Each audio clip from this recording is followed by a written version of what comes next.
राधे राधे मेरे दोस्तों, कैसे हैं आप सभी लोग। उम्मीद है आप सभी लोग बहुत ही अच्छे होंगे। कहानी के लिए मेरे चैनल को सब्सक्राइब कीजिए, कहानी को लाइक और शेयर ज़रूर कीजिएगा और कहानी कैसी लगी प्लीज़ कमेंट बॉक्स में ज़रूर बताइएगा। कहानी को लेकर कोई भी राय या सुझाव हो वो भी कमेंट बॉक्स में ज़रूर दीजिएगा। तो शुरू करते हैं हम आज की अपनी कहानी। मुझे आज अपनी गलती का एहसास हो रहा है जी, कि हमने समधी जी के साथ कितना गलत व्यवहार किया। सच ही कहते हैं, भगवान की लाठी में आवाज़ नहीं होती। तुम सर कह रही हो प्रियंका की माँ।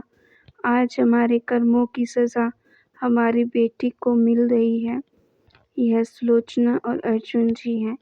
अर्जुन जी सरकारी इंजीनियर हैं और सुलोचना जी एक हाउसवाइफ हैं, जो आज आंगन में बैठे अपनी गलती पर पछता रहे हैं।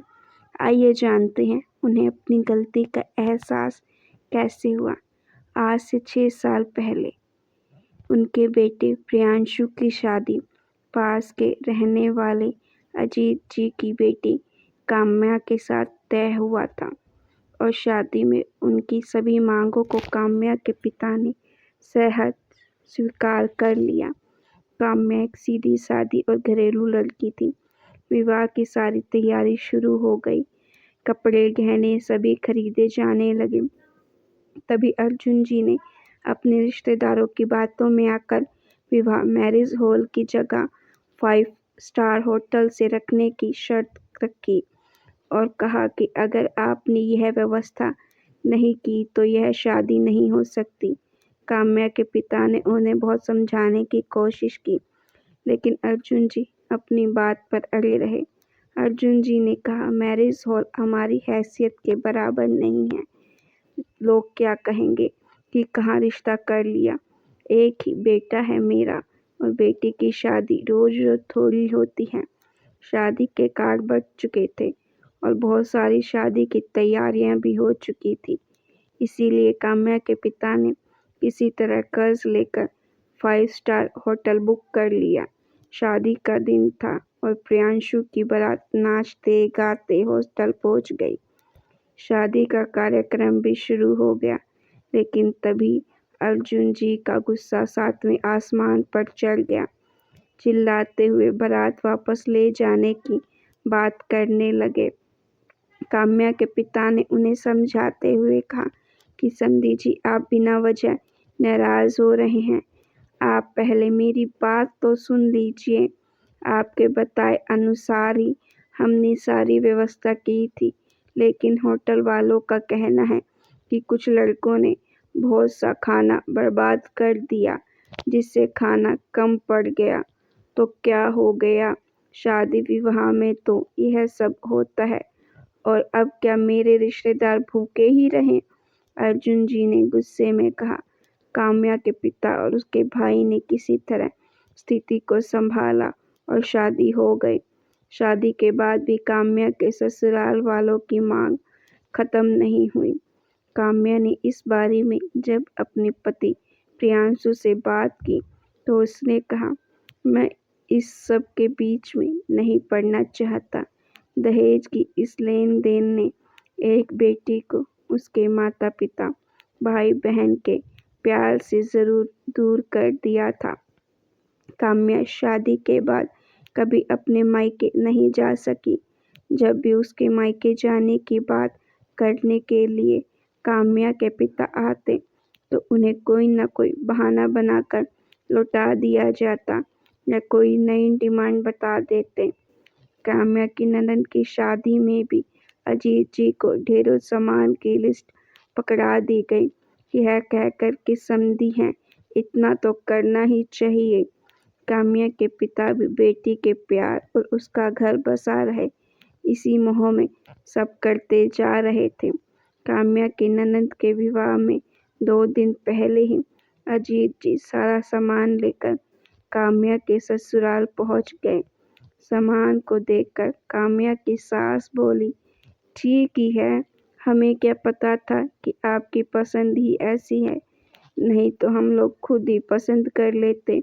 ना साड़ियों का रंग अच्छा है, ना गहनों की डिज़ाइन, और गहने भी कितने हल्के हैं। बेटी के लिए तो आप कभी दिल खोल कर खर्च ही नहीं करते। हमारा क्या, लोग तो यही कहेंगे कि कैसे पिता हैं। बेटी के सम्मान और समाज के मान मर्यादा की भी चिंता नहीं है। काम्या के पिता कुछ बोल नहीं सके, चुपचाप सिर नीचे किए बैठे रहे। लेकिन आज सारे रिश्तेदारों के सामने अपने पिता की बेइज्जती काम्या बर्दाश्त नहीं कर पाई और बोली, मम्मी जी, समाज की मान मर्यादा की चिंता क्या सिर्फ मेरे पिताजी को या मेरे मायके वालों को होनी चाहिए? आप लोगों को इस बात की कोई चिंता नहीं होनी चाहिए? सारे रिश्तेदार के सामने आपने यह तो कहा कि यह अच्छा नहीं है, वह अच्छा नहीं है, यह नहीं लाए, वह नहीं लाए, लेकिन क्या पिताजी से एक बार भी उनका हाल समाचार पूछा? किसी ने भी उनसे चाय नाश्ते के लिए भी पूछा? नहीं, क्योंकि आप लोग मेरे पिताजी को अपना समधी नहीं, नौकर समझते हैं और मुझे तो इस घर में एक काम वाली बाई से भी कम समझते जाता है। जब जिसके मन में आए मुंह उठाकर कुछ भी कह देता है। कुछ खराब हुआ तो काम्या और कुछ अच्छा हुआ तो आप लोगों ने किया। काम्या का इस तरह जवाब देना आज सुलोचना जी को बहुत बुरा लगा, और वह भी जब सारा घर मेहमानों से भरा हो। सुलोचना जी ने गुस्से में चिल्लाते हुए कहा कि देखा समधी जी, ऐसे तेवर हैं आपकी लाडली के। वह तो हम लोग हैं जो इसका गुजारा हो रहा है, नहीं तो किसी और घर में होती तो कब का घर से बाहर निकाल देते। और आप समझते हैं कि हम लोग ही बुरे हैं। अपनी लाडली को मुंह चलाने के साथ कुछ अच्छे संस्कार भी दे देते तो अच्छा होता। यह सब क्या हम अपनी बेटी को नहीं दे सकते? आप लोगों की तरह कंगाल थोड़ी हैं कि शादियों में बारातियों का खाना भी ना खिलाए। ले जाइए आप यह सब। हमने तो यह सब इसलिए कहा था कि प्रियंका के ससुराल वालों को यह न लगे कि उसकी भाभी के मायके वाले भी किसी से कम नहीं हैं। लेकिन आपकी बेटी ने जो आज हमारी बेइज्जती की है, उसके बाद हम काम्या को नहीं रख सकते। आप यह सारा सामान और अपनी बेटी को लेकर चले जाइए। काम्या के पिता अजीत जी ने सुलोचना जी को समझाने की कोशिश की, लेकिन वह कुछ सुनने को तैयार नहीं थी। धीरे धीरे बात बढ़ती ही गई। तभी वहां काम्या के ससुर और उसके पति प्रियांशु आ गए। उनके सामने सुलोचना जी और उनके रिश्तेदारों ने काम्या को गलत बताया। प्रियांशु ने कहा, काम्या, तुम इसी समय अपने पिता को घर से बाहर निकालो और तुम अपने सारे रिश्ते इनके साथ खत्म करो, तो ही तुम इस घर में रह सकती हो, नहीं तो तुम भी चली जाओ यहाँ से। मैं अपने माता पिता का अपमान बर्दाश्त नहीं कर सकता। काम्या ने कहा, बहुत अच्छे विचार हैं तुम्हारे प्रियांशु। तुम्हारे माता पिता हैं और मेरे माता पिता कुछ भी नहीं। तुमने तो सच जानने की भी जरूरत नहीं समझी। पिताजी की तो छोड़ो, तुम्हें तो मेरे सम्मान की भी परवाह नहीं, वरना तुम इस तरह की बातें नहीं करते। और तुम चाहते हो कि मैं अपने पिता से सारे रिश्ते खत्म कर लूं, तो यह भी सुन लो, पिताजी के साथ मेरा रिश्ता भगवान ने जोड़ा है। वह मेरे पिता हैं, जन्मदाता हैं। मैं चाहूँ तो भी यह रिश्ता खत्म नहीं हो सकता।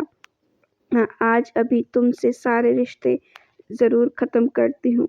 मैं भी अपने सम्मान को रोज़ मरते मरते थक गई हूँ। अब और ज़िंदा लाश बनकर नहीं रह सकती, और रहूँ भी किस लिए? ऐसे घर के लिए जहाँ मेरी कोई कदर नहीं, मेरी सेवा मेरा प्यार का कोई मोल नहीं। सिर्फ तुम्हारे घर वाले की सेवा करती रहूँ और तुम्हें बिस्तर का सुख देती रहूँ। क्या मेरा सिर्फ इतना ही वजूद है तुम्हारी नज़रों में? तो मैं आज इसे भी ख़त्म करती हूँ।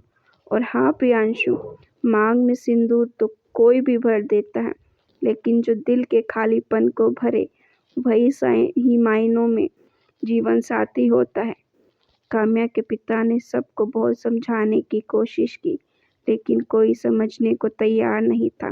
काम्या के ससुराल वाले उसका घर टूटने का सारा दोष उसके पिता अजीत जी पर लगाने लगे। काम्या के पिता ने काम्या को भी समझाया, बेटा 2 दिन बाद घर में शादी है, लोग आएंगे, जब सबको पता चलेगा कि घर की बहू ही घर में नहीं है तो क्या सोचेंगे, क्या इज्जत रह जाएगी समाज में। अर्जुन जी और सुलोचना जी की इस घर की कैसी कैसी बात करेंगे लोग तुम्हारे बारे में। पहले प्रियंका की शादी हो जाने दो, फिर यह सब देखेंगे। मेरा क्या है बेटा, तुम्हारा घर बसा रहे, इसीलिए तो यह सब सहता आया हूँ। तुमसे प्यार मुझे अपने सम्मान से थोड़ी है। अपने पिता की बातें सुनकर काम्या के आंसू नहीं रुके, लेकिन आज उसने पिता के और अपने सम्मान से कोई समझौता नहीं करने का सोच लिया था। काम्या अपने 3 साल के छोटे बेटे और अपने पिता का हाथ पकड़ उस घर को छोड़कर चली गई। काम्या के जाते ही लोग उसके बारे में उल्टी सीधी बातें बनाने लगे। प्रियांशु और उसके माता पिता सहानुभूति के पात्र बन गए, लेकिन समय सबके साथ न्याय अवश्य करता है। जो तकलीफ काम्या और उसके मायके वालों ने सहा, आज उसी का समय ने जवाब दिया। प्रियंका की बारात दहेज को लेकर हुई बहस की वजह से वापस चली गई। यह कहना उचित तो नहीं होगा कि जैसी करनी वैसी भरनी, क्योंकि एक और बेटी का घर इस दहेज के दानव ने निकल लिया, एक और परिवार का सम्मान बिखर गया। ऐसा ही ना जाने कितने घर इस दहेज के दानव ने निकल लिए, कितनी जिंदगियां बर्बाद कर दी और कितनों को जिंदा जला दिया। कब तक और क्यों हम इस दानव को पालते रहेंगे। बेटा हो या बेटी, क्या वह अपनी मेहनत से अपने लिए रोटी नहीं कमा सकते। हम यह क्यों भूल जाते हैं, पैसा चाहे जितना भी किसी के पास क्यों ना हो, खाता वह भी रोटी है, पैसा नहीं खा लेता। हाँ, खाने के तरीके अवश्य बदल सकता है।